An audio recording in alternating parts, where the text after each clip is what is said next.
All right, looks like we're broadcasting live. Welcome, I'm Deb Newman, President of the Bangor Region Chamber of Commerce, here with Shelley Sund, our Director of Marketing and Events, and our expert in all things Zoom and Facebook Live. So thank you, Shelley, for putting this together. This is exciting. We're launching a new series today in partnership with the CHLB, the Community Health Leadership Board. And if you're not familiar with CHLB, it's a great partnership between local healthcare providers in the Bangor region and human service organizations, and also the city of Bangor. And we all felt that when it comes to COVID-19, we talk a lot about the business aspect of things and reopening and safety and how to survive through this. But there's often a lot of questions around the health piece and the science behind all of this. And that certainly interrelates and with business and reopening. So we're kicking off today with a great guest. We're very excited to have with us Dr. James Jarvis as our guest speaker. Thank you for joining us. My pleasure. It's great to have you here. And you focus on family practice with Northern Light Health, correct? That's correct. My specialty is family medicine, but since the COVID incident has begun, I have been the clinical lead incident commander for our response to the COVID-19 pandemic. Wow. I bet you didn't expect that to be part of your job duties when the year started, just like the rest of us, right? No, actually, I had just been changing jobs. I had been the senior physician executive at Northern Light Eastern Maine Medical Center for 2 years, and was transitioning to a newer role, expanding out our education department, and heading up our research department, and then doing some things at our system level when all of this began. And so if you can see behind me, I still have not unpacked, even though that job started in February, because I've been busy doing this other stuff. Well, we're so glad you're with us. We've already been talking off air about the topic that everybody's talking about these days, masking and facial coverings. And also many of us are starting to think about returning to the workplace. Some aren't returning to the workplace. That's sort of all over the place right now. But conversations about how do you return to the workplace safely, and we're hearing a lot of those questions from employers right now. So we'll touch on some of that. If you have questions for Dr. Jarvis, you can certainly ask them. We're happy to take your questions. You can post them in the Q&A if you're watching us through Zoom. If you're watching us on Facebook Live, you can post a question in the comments section or private message Bangor Region Chamber of Commerce, and Shelley will pick up those questions and share those with me. I want to just circle back to the CHLB and thank them for working with us on this series. If you're not familiar with the Community Health Leadership Board, their website's awesome, chlb.me, and they started the Mask Up for Me campaign, which has really created a lot of interest. And I saw, in fact, Dr. Shaw was part of that campaign recently. Can you talk?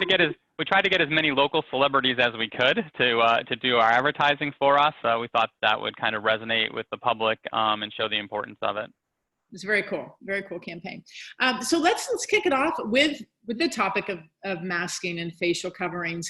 You know, months ago when this all started, it seems in many respects like years ago at this point, but the conversation around masking and facial coverings was a little bit confusing at the time, and there was conflicting information about the effectiveness of wearing a facial covering or a mask. And here we are today with the message loud and clear from both the state government and the administration and healthcare experts, not only in Maine, but nationally, how important it is to mask up.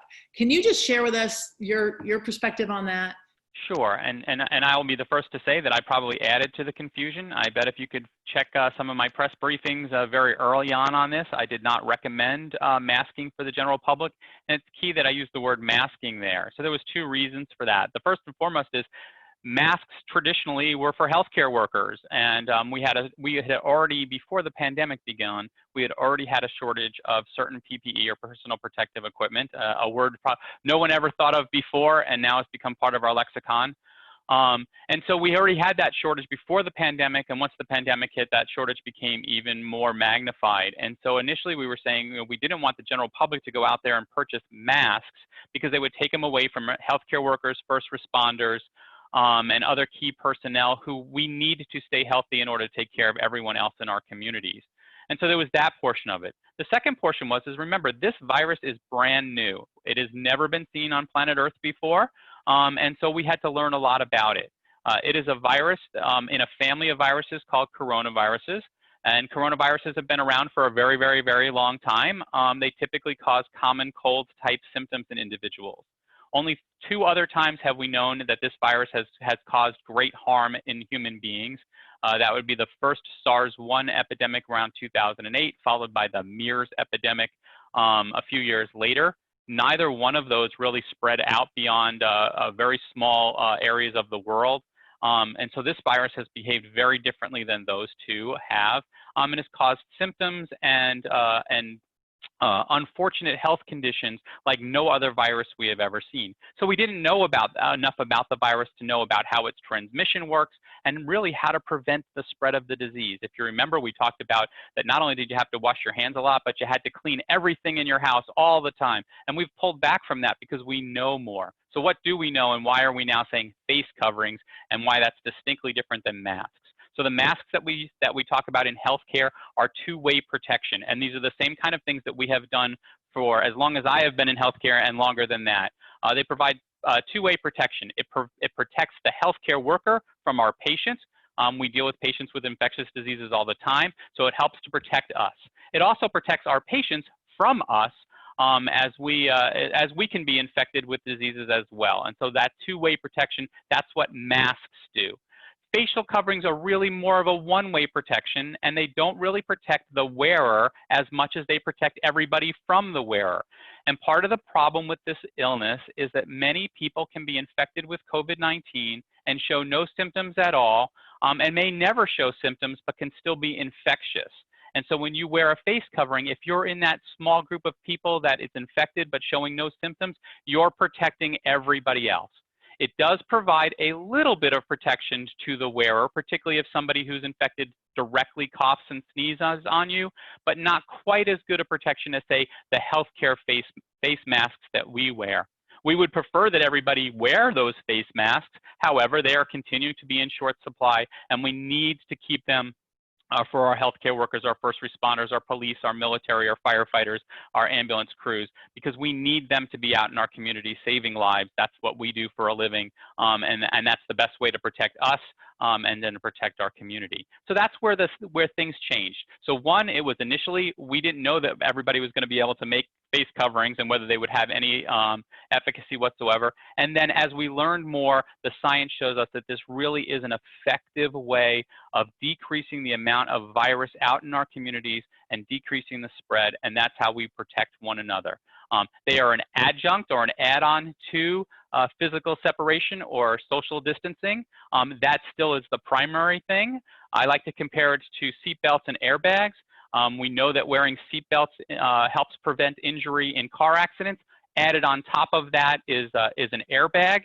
Without a seatbelt, an airbag doesn't have as much protection as with a seatbelt. So think about them as that additive combination there. So face masks or facial coverings and social distancing together add more protection to us than one or the other alone. They are definitely better together.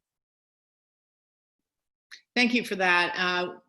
I have some follow-up questions regarding facial coverings and masking. And then we have quite a few questions coming in around testing, especially with regard to employees testing. So we will get to those. Oh, but I don't want to forget this.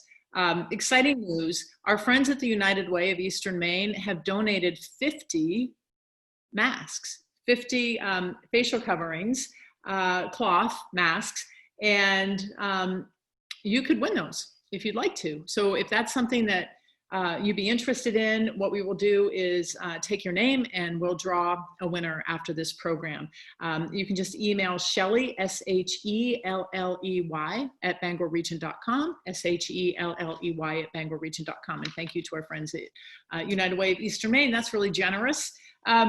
So masking, we've heard a lot about that it's safer to be outdoors, just with the flow of air and perhaps sunlight. I don't know, and you're the expert. But if you're outside, should you be masking as well, or is it pretty safe if you're outside, let's say just hiking a trail or walking around, distance from a lot of people, not to mask? But should you have a mask in the event that you run into people? You and I talked about this prior to starting, that you and I were both recently hiking, separately, not together. And I had the situation where you're hiking up a trail in Acadia, and it's a pretty tight trail, and I'm not masked, but then people come the other direction, and we kind of tried to stay away from each other. And I wondered at that point, gee, should I be grabbing my mask? So can you just speak to the whole, the science behind masking indoors, outdoors, and Sure. recommendations? So there's no doubt about it. This is a respiratory aerosol virus. So it is spread by the moisture that comes out of our mouth within our breath. And people in Maine all know about what your breath is like when it's cold outside. You can see that moisture coming out of your mouth. So it is spread from yelling, talking, singing, sneezing, coughing. Anytime that something you exhale out of your mouth or nose, that moisture comes out, and it can contain the viral particles that are necessary to cause an infection. So what does that mean? You need to be able to stay physically separated from other people the distance that typically that moisture travels. And in most cases, we're talking about 6 feet, and that's the reason why we talk about the 6-foot rule, making sure that you stay 6 feet away from each other. And then as I said before, facial coverings then just add to that as a protective precaution. So being indoors definitely is more risky than being outdoors. Why? Because regardless of how great the air ventilation system is, there is some recirculated air. It doesn't move as diffusely as it does outside, and so there is that challenge when we're inside. And so that's why masking more important outside than inside. But if you're going to be outside in close contact with individuals, meaning that you're going to be within 6 feet of them, then you need to continue to wear your face covering, because you need to protect them and they need to protect you. And the only way we can do that is if we're all wearing face coverings. The challenge, as you said, is what if you're out hiking and, for the most part, you're not around other people? I think it's perfectly acceptable to take your face covering off or down at that period of time. I do that myself if I'm in my backyard or if I'm out on a hiking trail and I'm not near other people. But inevitably, you're going to come across somebody who is. It's very awkward then to say, wait, stop so I can put my face covering on. Much more likely would be just turn away so that you're not facing each other. We know that for this virus to spread, it takes both distance and time. So meaning you have to be close to somebody who's infected, and there needs to be a period of time so that they can exhale out those virus and you inhale the virus as well. Unfortunately, different than the common cold and influenza, it doesn't take very much of the virus for you to be infected with COVID-19. And so that's why we're taking added protections that we've never used before. But again, use your best judgment. If it's going to be that you're going to have a brief interaction of simply walking past one another and you can separate as far as you can off the trail, turn your head to the side so that you're not breathing onto one another, that's probably the best and most effective way of we can continue to leave some form of normalcy. So I think that's perfectly safe for us to do and do it. But if you're going to stop and talk and have a conversation with that person, yes, you need to put your face covering on. And again, none of us know who's infected right now. And so you never know, even if the person is fit, healthy, looking great, they could still be shedding that virus. And so we need to protect one another. Thank you for that. And let's talk about masking in the office. Many of us are starting to think about returning to offices. We are seeing businesses reopening. Can you let's just focus on professional offices right now, because we're dealing with this at the chamber. We haven't returned fully, but we're kind of, some of us are going in here and there. Most of us continue to work remotely most of the time. If you're sitting in your office by yourself, is it okay to not mask?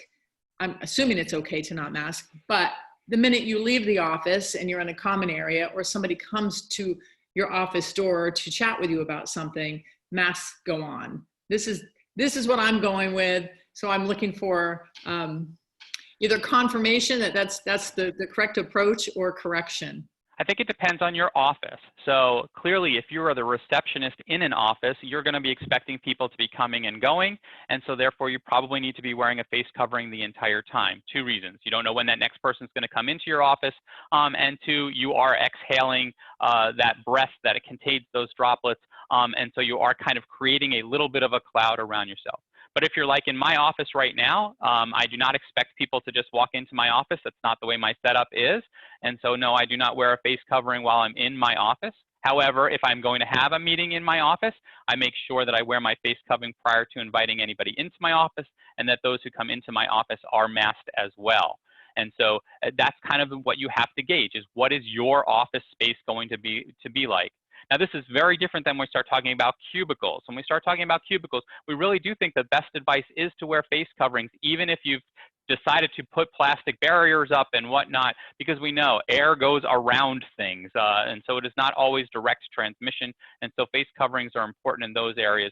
But if you're alone in your office and you don't expect people to be coming and going from your office, it is appropriate for you to take your face covering off at that time if it makes you feel more comfortable. But there are going to be some people who just feel comfortable wearing one all the time because it gives them that sense of protection. And we should honor those wishes as well for our employees and staff. Thank you so much. And we have some questions coming in. If you have questions for Dr. Jarvis, please either post them in the Q&A on Zoom or comment on Facebook or private message through Facebook. Shelley Sund is taking those questions. It's interesting, you touched on this earlier, but just how we're learning more about this disease, about COVID over time. And this question is, what is the frequency of COVID-19 organs other than the lungs? That's an excellent question. We don't know the absolute answer to that. Unfortunately, we are finding out more information now, and I say unfortunately because we're finding it from cadavers. So individuals who have died from COVID-19, whether it's directly from the disease or from complications of their own health illnesses, but we're able to do more autopsies on individuals who've been infected with COVID, and what we're finding is incredibly alarming. So as I said, this is the kind of virus that COVID-19 is a coronavirus, and typically only causes respiratory symptoms, typically only runny nose, cough, sneeze, that kind of thing, occasionally causing pneumonia. What we're finding with this particular respiratory virus is that it is affecting other organs as well. It is one of the first respiratory type viruses that actually attacks blood vessels directly, which is very, very concerning. It causes blood clots in large blood vessels, and now we're finding it's causing them in small blood vessels, and that can lead to things like heart attack, stroke, or other organ failure. And so that's very, very concerning because we don't see that typically with typical pneumonias or influenza. And so that's a new thing that we're experiencing. It's actually probably what starts the problem that we've seen in children. And while children seem to have some added protection against getting coronavirus and spreading coronavirus, those poor children who got it and then had these severe symptoms, it probably was because it affected their blood vessels. And this is similar to other diseases that we've seen, complications of other viruses, but not viruses like this one. And so that's the alarming thing about this particular virus, is it is doing everything differently than we have ever seen before, and in a dramatic and horrible way. I hope that answered that question in a roundabout way. Yeah, no, thank you. Thank you for that. It's very scary. And has the virus changed? Is it evolving? And that's probably not the right scientific term. Yeah, we tend to use the word mutate instead of evolve, but that's a difficult question to answer. There is some evidence that the initial SARS-2, which is really what the official name of this virus is, the original virus that we first noticed in China may have changed a bit and may be changing again. Not 100% clear whether that has happened, and I have not seen any data to suggest that the genetics of the virus has changed. I think it's more a fact that we are learning more, and it may be that people that we were not identifying as being infected with the virus probably were infected with the virus, and we just didn't realize it at the time. But it's certainly, again, a stark change from coronaviruses in the past, and that's scary for us. And any virus has the ability to mutate. It's one of the reasons why we have to get an influenza shot every year, because respiratory influenza viruses do change from year to year and sometimes have dramatic changes, like what we saw back in 1918, 1919, and 1920, when we had the last devastating pandemic that's anything close to what we're seeing now with COVID-19. And it's why a lot of people like myself continue to refer back to the things that we did in place back in 1918 to help prevent the spread of that pandemic, and using those lessons learned for what we're doing now. Face coverings is a great side story there. In San Francisco, they had mandated face coverings very early on in that pandemic and found that it helped decrease their virus. And so what did they do? They then opened up San Francisco, and then San Francisco had a second wave that was horrific. The same thing happened here in Maine in Aroostook County, where early on, Maine was just like it is now, seemed a low prevalence.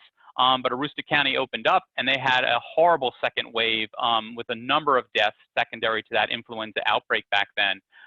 That's what we don't want to see happen now. That's the reason why we're saying, yes, hey, Maine's done a great job. We have kept the number of infected individuals low. Thankfully, our death rate and our number of hospitalizations have also remained low. But that would change if we stopped doing all the things that we were doing. If we automatically opened up everything tomorrow, stopped wearing our face covering, stopped doing social distancing, we would see the same thing that we're seeing now in Florida, Georgia, Texas, South Carolina, Arizona, and California, who all opened up too quickly. And even California, which at one point was considered a model for how to do things well, one of the things they didn't do well was open the beaches right away. And so we see the spread. And right now we're a little over 14 days from, or right around 14 days from the beginning of July, when people started to congregate a little bit more and go out and be in those large gatherings. And what are we seeing? We're seeing the rise across our country of alarming numbers of this virus. And here we are, this started back in February, where we recognized it as a public health hazard, and we haven't learned our lesson yet. And so it's a good reason why we're talking about all this today. We were talking about masks in the workplace and in offices, and we just had a question for clarification, asking if they understood it correctly. Wear a mask in the hallways, but you don't necessarily have to wear a mask in your private office. Let's repeat that, because I think that's a conversation that a lot of us are having. And again, I think it has to do with what your office is like. So if it's an office where you are the only one that enters in and stays in that room and then puts your face covering on when you're going to go out to the restroom, or you're going to go out to the area where you guys have lunch or whatever, then that's fine. But if you have an office space where people come in and out on a regular basis, then to protect them and them to protect you, you need to wear your face coverings. And that's the key. How much social contact are you going to have? And that should be the key for everybody when they're trying to determine whether or not it's safe to be without a face covering or within distance with one another. Unless you work with the same people that you go home with and eat dinner with and sleep in the same household with, then you need to protect yourselves from each other. And you just have to gauge that within your organization, whether or not this particular office space is one where I could go without a face covering. But if you're in a shared space, particularly those the cubby holes that we've all fashioned in most of our administrative offices to kind of confine space and get as many workers in as we possibly can, those are now the worst configurations when we can talk of from a health standpoint, because again, this virus is very contagious, and being in a room with somebody for a prolonged period of time without having a face covering, it just puts you at risk. And the CDC has some good information. OSHA has some good information for employers. The state of Maine Department of Economic and Community Development has some reopening checklists for general business reopening checklists. So there's some good information out there to help in terms of making these decisions if you're planning to reopen. And I'll put a shameless plug in. NorthernLightHealth.org also has some great information as well, and we try to keep it as up to date. And we have a webinar series for businesses very similar to what we're doing here with the Chamber. And so, and again, for me, I'm an educator at heart. That's what I've been doing for my entire medical career. And so getting out and educating the population and helping in any way that we can, that's what our mission is, and that's what we're here for. Thank you for doing this. And you're right, the series, Northern Light Health series is awesome. We've been sharing that information. We'll continue to do that. Let's talk about employees and testing. I'm looking at questions coming in. And just a reminder, if you have questions, you can post those in the Q&A or message us through Facebook or comment on Facebook, and we'll share, ask your questions. Hang on, I have to scroll up here a little bit. If an employee is being tested, are we to treat them as if they're positive until we get the results back? So again, I think it depends on why they're being tested. But if they're being tested at the recommendation of a healthcare worker or one of the numerous triage lines that we have going on across the state, again, shameless plug for Northern Light Health having its triage line, then I think, yes, you do need to take those precautions. There's the reason why we're recommending testing, and that individual should remain self-isolated until such time as they've been informed that their test is negative.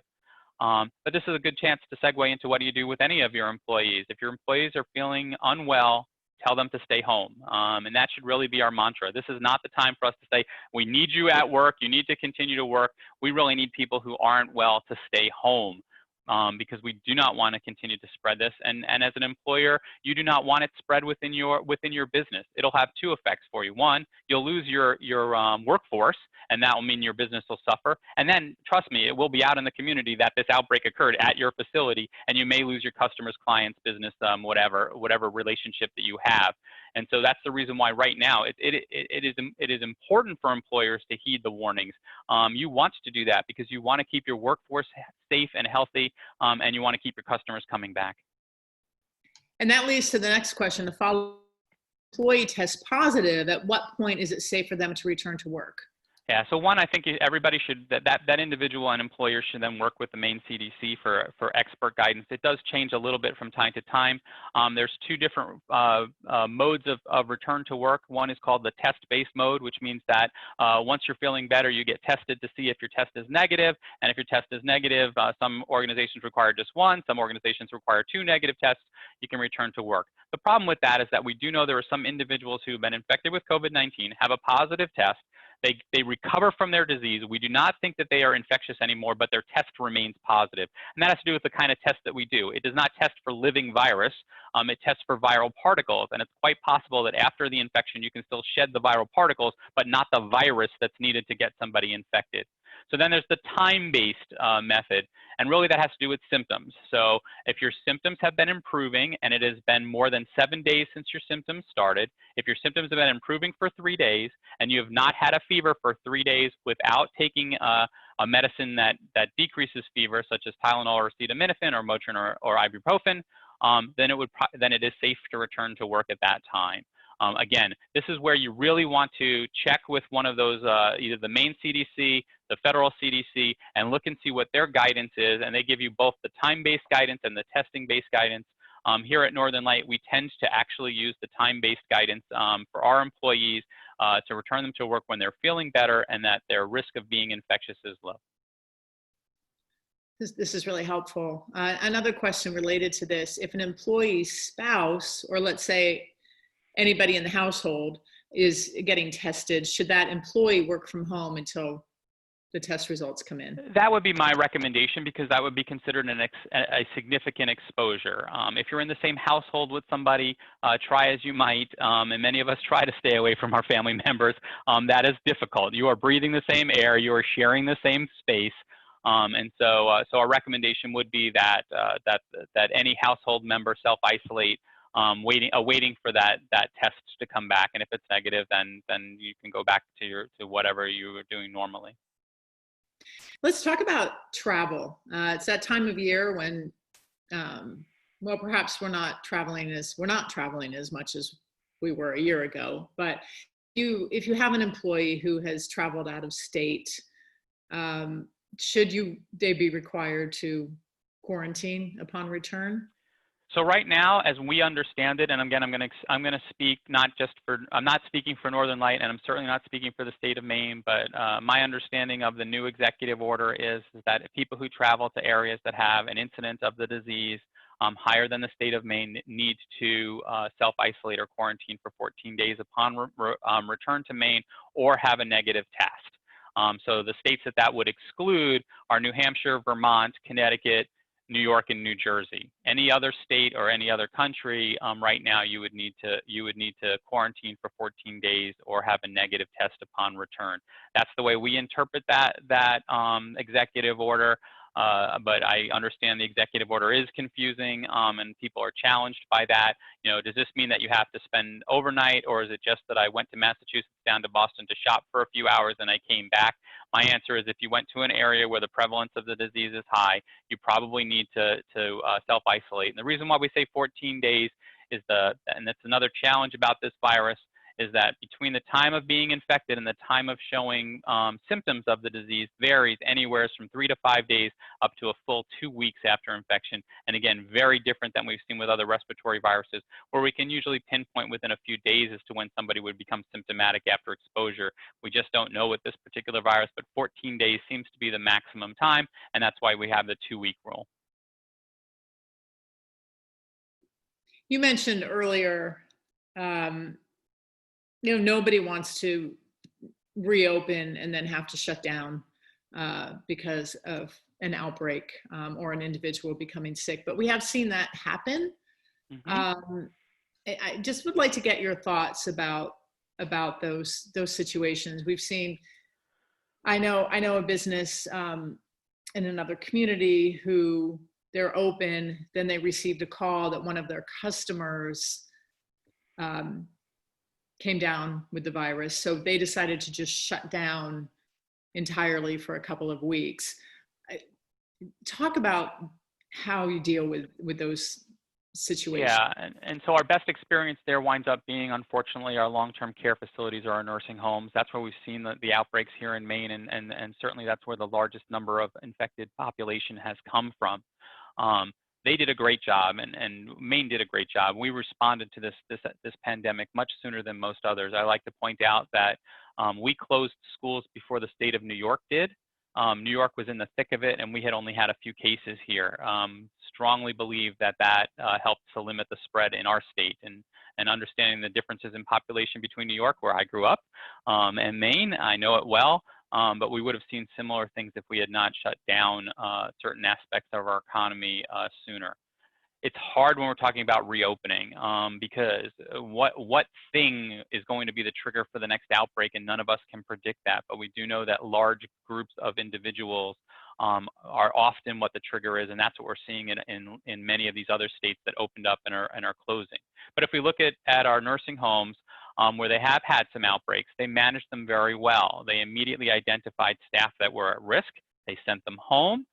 They immediately segregated off positive patients from non-positive patients, had staff take care of, certain staff take care of the positive side and certain staff take care of the side that were not positive in order to have mitigated strategies. They also eliminated visitors, meaning people coming and going from the outside world into their closed inside world.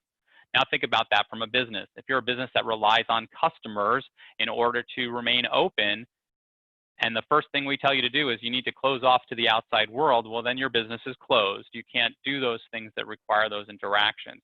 And that's where the concern is. So again, I am well aware of several instances of businesses, particularly businesses that rely on customer contact, that had to close their doors at least for a period of time while they then screened their employees, did new disinfection processes in their workplace, and frankly just made it a lot harder. Had those industries enforced facial coverings for both their staff and their customers, we know that in healthcare, when both parties are wearing facial coverings, that decreases the transmissibility, and so that contact tracing becomes a whole lot smaller and a whole lot fewer individuals. So again, if you're talking about protecting your workforce and your clientele, that's the single best way you can do that, is to remain socially distant and continue to wear those face coverings. If it's an extremely high risk where you're going to be very, very close with another individual, then we recommend not only face coverings but eye protection as well, with face shields being the best form of that, and then going to goggles and finally glasses as the lowest form of protection from your eyes. Why? Because viruses that are respiratory in nature can also be spread from eye contact, not just from nose and mouth. And so that added protection if you're even that much closer or working in close contact. So think about that with the hair salons and other type industries where there is that close contact. It's really the reason why all of our supermarkets now have plexiglass between you and the cashier. The cashier is going to work within that 6-foot rule. They're going to be much closer than that. And so that's the way they're getting their eye protection as they wear their face covering to prevent respiratory spread. This is great. We have some questions coming in. I just want to take a break, let you take a breath, grab some water. I'm gonna not advertise my bubbly soda here. And just reintroduce who we are and what we're doing here. I'm Deb Newman, president of the Bangor Region Chamber of Commerce. Shelley Sund is our director of marketing and events, working behind the scenes to produce this program today. This is a great program we're bringing to you in partnership with the Community Health Leadership Board. And today's program is sponsored by our friends at Northern Light Health. So we just want to thank everybody for making this happen. A couple of things too I want to mention, and thanks to the United Way, we're talking about masks. If you would like 50 masks, 50 face coverings, they are free cloth masks. I'm just looking at my notes.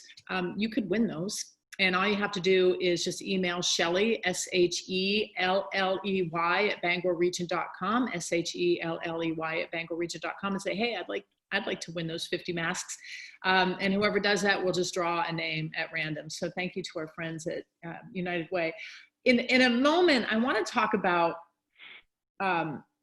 families and kids. I want to just talk about the impact that you've seen. But before we get there, I think that the biggest question we all have is, how much longer are we going to have to deal with this thing? And here's an interesting question that came in. What happens, scientifically speaking, for the virus to just flame out, as I believe may have happened with the 1918 pandemic? So remember, we talk about the 1918 pandemic. It lasted through 1920, so it was a 3-year pandemic, and clearly it was, it was the reason why it was the first large pandemic like that we've seen worldwide. Had to do with World War I. World War I was the first time in human history where people congregated in a small area, i.e., the war zone, and then went back home in a relatively fast manner because ships could travel much faster than they could before that time frame. Well, now obviously we travel by airplanes and go around the world on a regular basis. So I'll remind people that that pandemic was a long time, almost 3 years long.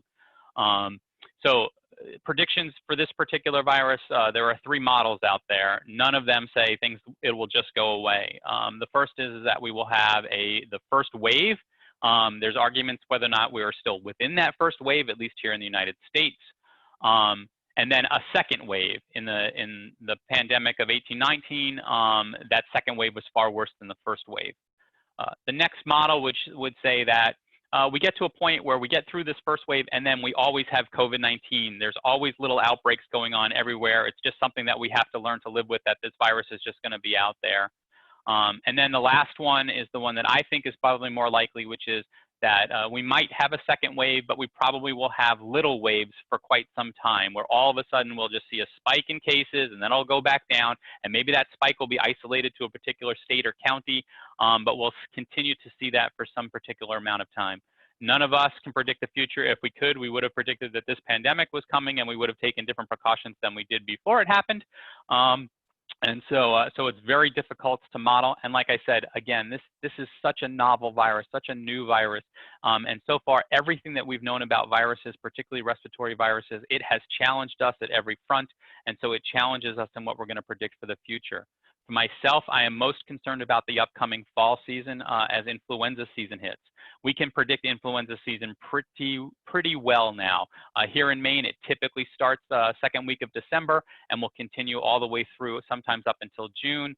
This year we were lucky because influenza A and influenza B, the 2 predominant strains of influenza, both hit around the same time, and we're kind of ending as the COVID-19 virus ramped up. That was good news for us, but that's not typical for us. Typically we have a very long influenza season, and the symptoms of influenza, at least initially, match the symptoms of COVID-19 initially. So if we had people come into our office and they present with those symptoms, I'm going to say, hey, I have to treat you as if you're COVID-19 until I know you're not. And so we're going to have that. And so that's really my concern is we have 2 viruses and plus all the other viruses that hit, particularly kid viruses that hit during the fall, like hand, foot, and mouth disease and a few others, pertussis. These are things that we've seen spikes in recently. And so if all of those hit at the same time, we won't know who has what. And so that becomes the scarier kind of thing for us, thinking like, well, we just have to treat everybody as they're sick. And that's not really what good or healthy for us. But that's the concern we have. And the best prediction is that you will continue to hear us talk about the same things that we're talking about in 2020 and 2021. Well, thank you, but that's tough. That's really It tough. is. I often say I am the voice of doom and gloom at our meetings, but that is I also say I get paid a lot of money to be the person that tells the truth based upon our most up-to-date science, and it is my job to protect as many individuals and to save as many lives as possible. I'm very fortunate that my employer, Northern Light Health, gives me the opportunity to do that.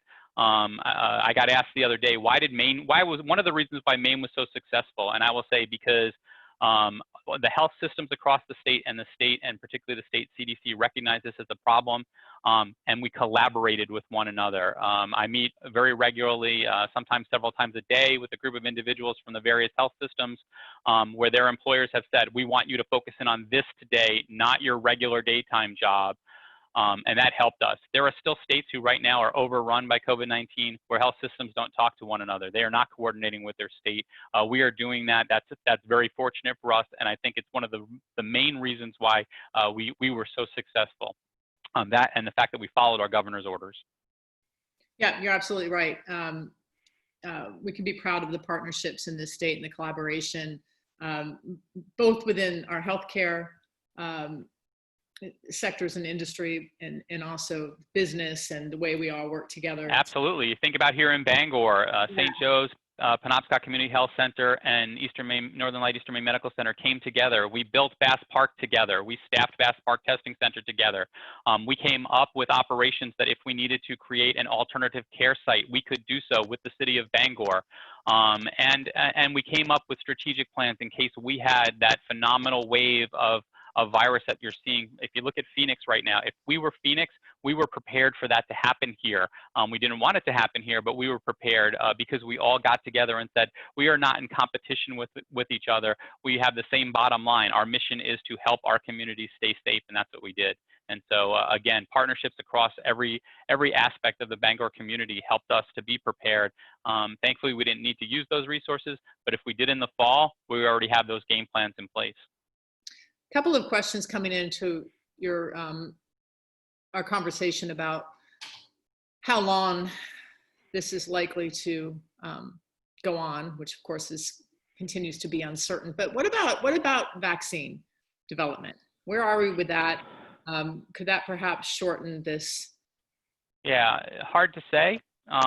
This is one of the things that I find distressing about my job is that vaccines have become political in many ways, not just the political stance of whether or not you should get vaccines, but political as to who should actually manufacture and dispense vaccines. Imagine, if you would, that China tomorrow comes up with a vaccine that's incredibly effective and they want to sell it to the United States. Are we in a position politically where we are going to buy vaccine from China to serve our citizens, or are we going to wait until an American company does? I don't know the answers to that. I just bring that up as a topic, again, speaking for myself, not as any other particular agency, but it's a concern to me. Vaccines typically take a long time to manufacture. I caution people when you hear things like, oh, we'll start manufacturing vaccine by the end of the summer and we'll all be vaccinated by the end of 2020. Think about this. We live in Maine. There is currently not a vaccine for humans against Lyme disease, and yet how devastating has that particular disease been, particularly here in the state of Maine? Think about that for a moment when you think about what resources we put in. There is a vaccine for animals, but not one for humans. Similarly, we look at other devastating diseases and that we lack vaccines for. HIV/AIDS would be another one. So I caution, but I am optimistic in my caution. Because there is a lot of resources being dedicated to this. We do know that we have created in the past successful vaccines against respiratory-borne viruses, particularly influenza, but also measles, mumps, and rubella, and a few others as well. And so we know that the resources are there. The challenge here is, again, we're dealing with a virus we have never seen before, and so it will take some time. The other challenge is we just don't know what it causes as far as immunity goes. That is another challenge that we've been noticing, is that people who have been able to get testing for antibodies, we've been testing them for antibodies later on and finding out that their antibodies have waned, and antibodies are the best way that we fight infection beyond those prevention methods that we've already talked about. And so there may be some challenges there. How will we know if a vaccine works if we don't produce antibodies against the virus that causes the illness? And so I think those are all challenges, and it's something that, again, we all need to continue to educate ourselves, stay up on current and factual information, listening to healthcare sources rather than some other sources to get the factual information, stay up to date. If there is a vaccine, we won't have enough doses overnight for us to vaccinate everybody, so it's still going to be a time. I will say that the state of Maine and also here in the local Bangor area, we are already working on our plan to mass vaccinate people when that happens. We hope to actually be able to roll it out in the fall to get mass vaccination for influenza. Why? Because as I said before, if influenza and COVID overlap one another, that will weaken our healthcare system and strain it to a point where we might not be able to serve people for all the needs that they have. And so this year, more than ever, is important for everybody to get an influenza vaccine so that we don't have those two things happening at the same time. And I applaud those employers who provide vaccinations for their employees and encourage influenza vaccine. And if and when there is a good and effective COVID-19 vaccine, that we do the same for that. And like I said, we are preparing for that. So that is good news that we should be able to handle that. But it will take time. I think that the best guess estimate would be that you're looking at early 2021 or maybe spring of 2021 before we can do mass vaccinations. What's the latest in terms of how long immunity lasts? We just don't know the answer to that. Some sobering information came from the sailors on the USS Theodore Roosevelt, where they had a large outbreak. Again, they're all in a confined space, and respiratory viruses spread very well in those confined spaces. We know that some of the sailors that had been infected with the virus were taken off the ship. They recovered. They seem to be in good health, returned to the ship, and then were infected again. We do think that was a second infection, though it is possible maybe that the virus was sleeping for a little bit and then reactivated, and we just don't know the answer to that. I think that's probably unlikely. I think it is more likely that they just didn't develop enough immunity to fight the infection and got infected a second time, and we're seeing more and more cases of that. They're all anecdotal. There is no paper that confirms that, but we are seeing evidence that immunity from the infection itself may not last very long. Given that this isn't likely to end soon, for the employers who are participating with us this afternoon, what advice do you have for them as we start thinking ahead to the fall and the winter months? Just based on. Yeah, I think again, supporting your employees is a number one thing, and supporting them in multiple ways. So one, support them if they're not feeling well. Tell them to stay home, that it's appropriate for them to stay home. Supporting them that if you can do work at home conditions, even if that's just part of the time, having some kind of hybrid model. And I know there's a lot of industries that do that. Monday, Wednesday, Friday, one group of individuals comes into work. Tuesday, Thursday, a different group of individuals comes into work. You should support that.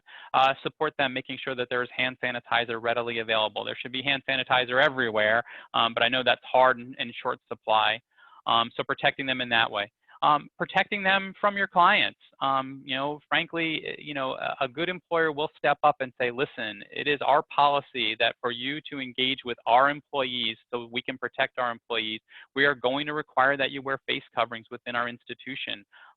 That supports your employees. It makes your employees feel more comfortable. And then looking out for their health and well-being, particularly their mental health. This is stressful on all of us. None of us have experienced anything like this. And so many people have been staying at home. They've been working from home. They've been ordering, to have pickup delivery of food and having food delivery to their house. Things like that where they're not socially interacting, and human beings are social animals, and I'm sorry, but Zoom is just not enough social contact for us all. And so, so looking out for the person who, may actually be showing some signs of burnout, fatigue, and just giving them an encouraging word. Hey, are you doing okay? How's your family doing? Most of us don't know the lives of our families, and if you're going home from work afraid that you're picking up the virus, and you're going home and you're taking care of an individual at your house that has cancer or diabetes or heart disease or elderly, you worry, am I bringing that virus home? It's what our healthcare workers suffer with every single day. And so reaching out to them and making available to them your employee assistance program. We have many mental health programs available within our state that people can just call and just kind of talk about the anxiety that they feel around this virus and what's going on globally. So reaching out, being that good boss that everybody wants to be, while still obviously keeping your business running. And that means that you need to take care of yourself.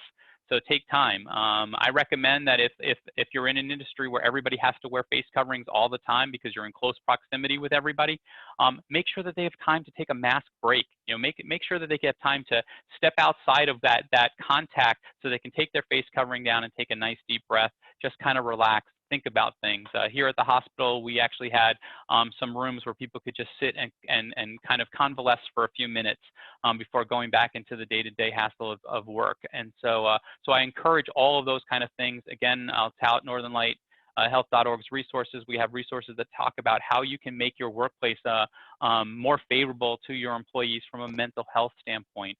A healthy worker is a good worker, and that's good for all of us. And again, like I said, take care of yourself. Try to enjoy your family. Get outside.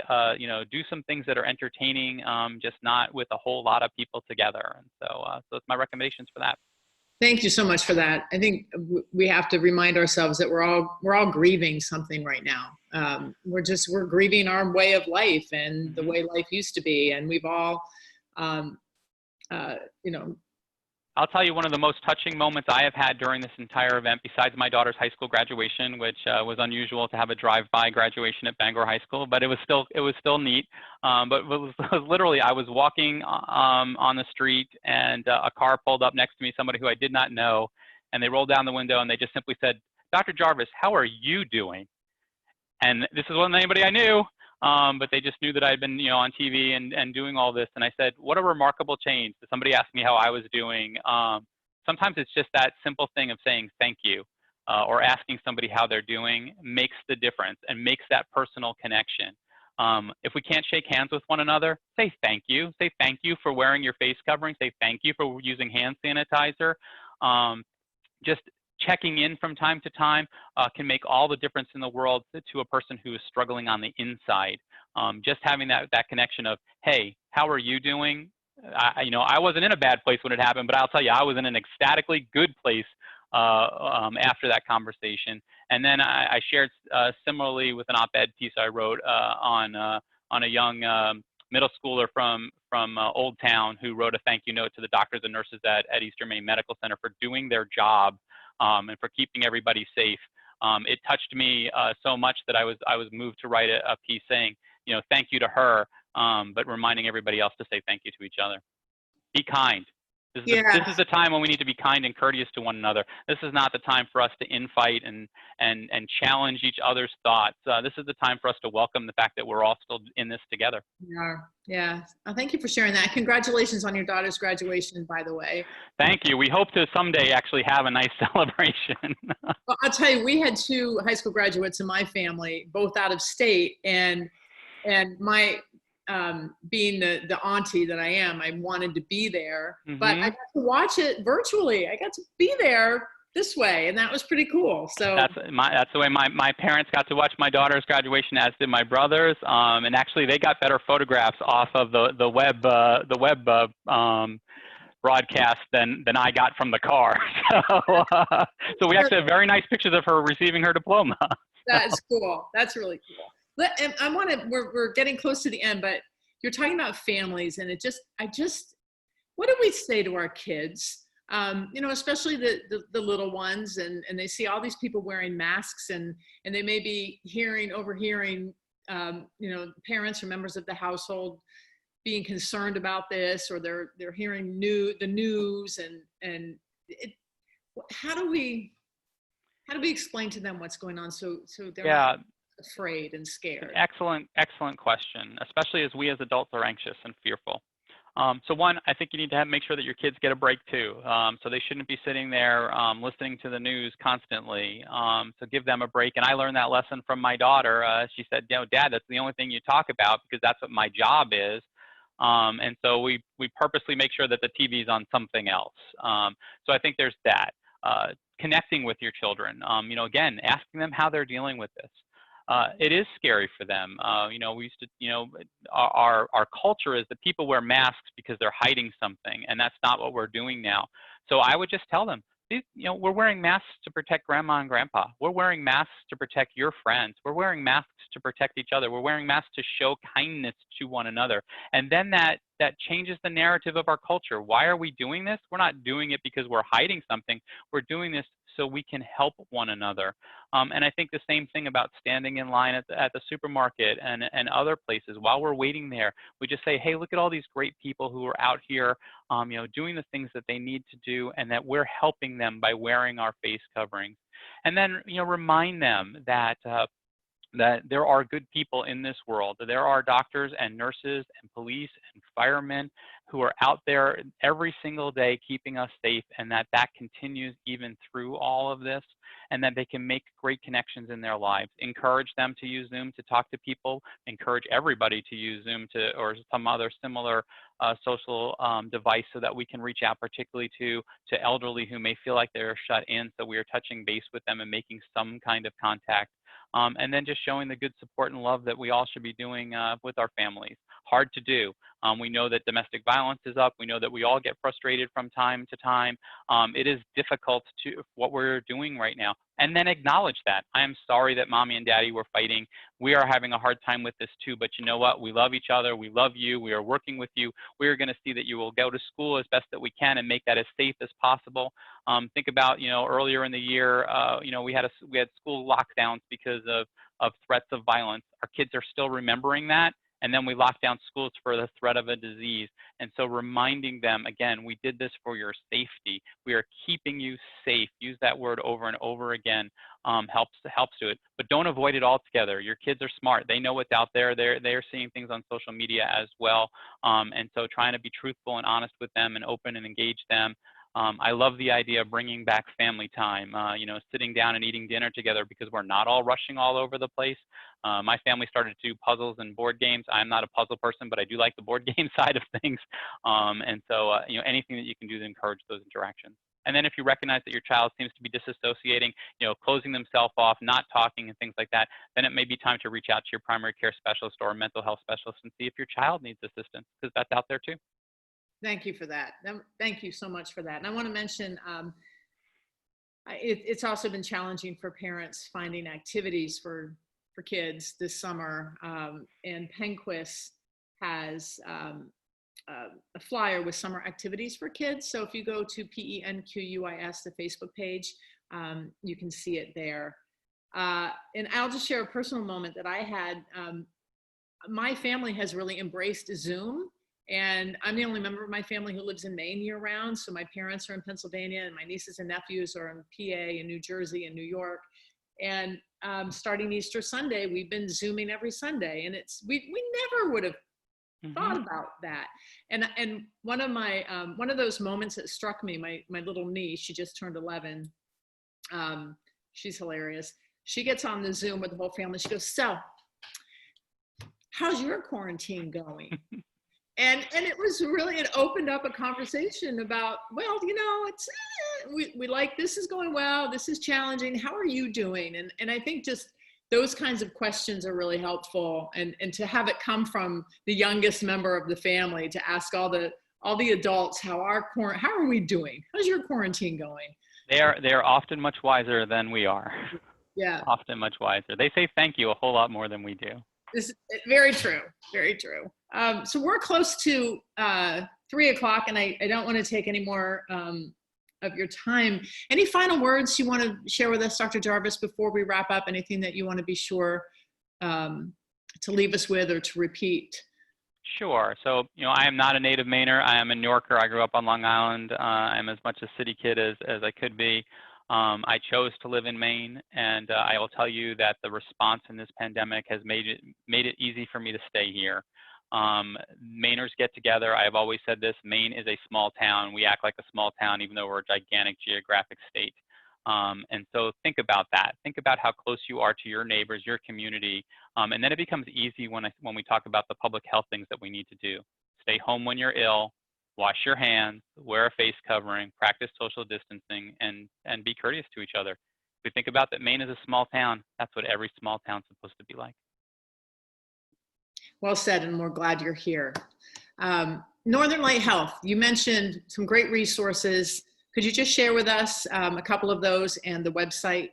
So northernlighthealth.org. So if you go on northernlighthealth.org, you can there's a nice placeholder for COVID-19, and from there you'll be able to get to both basic healthcare information as well as our series of webinars for businesses and the experiences that we've had as we opened up or expanded out. We never closed. We were always here for you, but expanded back out again, and the challenges that we overcame in the experience, and we offer that up.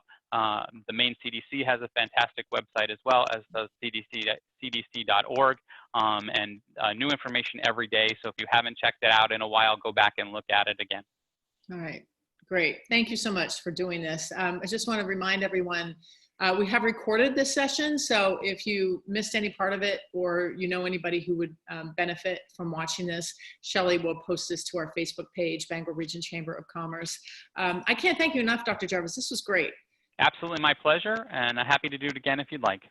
You got that. You got a deal. And thanks to Community Health Leadership Board for partnering with us to bring this to you today, and Northern Light Health for sponsoring. And a reminder, United Way of Eastern Maine has generously donated 50 free cloth masks, facial coverings. And we are doing a drawing to decide who gets those. If you're interested, email, there's Shelley in live. SHELLEY@bangorregion.com if you're interested in winning those facial coverings. We will draw a name. So we'll close that at like 4 o'clock this afternoon, and then we'll pick a winner and reach out. Does that sound good, Shelley? Sounds great. Like a plan. Did I miss anything? I think I covered all the bases. Thank you so much, Dr. Jarvis, for joining us. Thank you for all you're doing for the community and the state and your patients. We appreciate you, and we appreciate your time. Well, thank you. All right, and with that, we'll wrap up. Again, this will be available on our Facebook page momentarily, so have a great afternoon, everyone. Thank you. Thanks.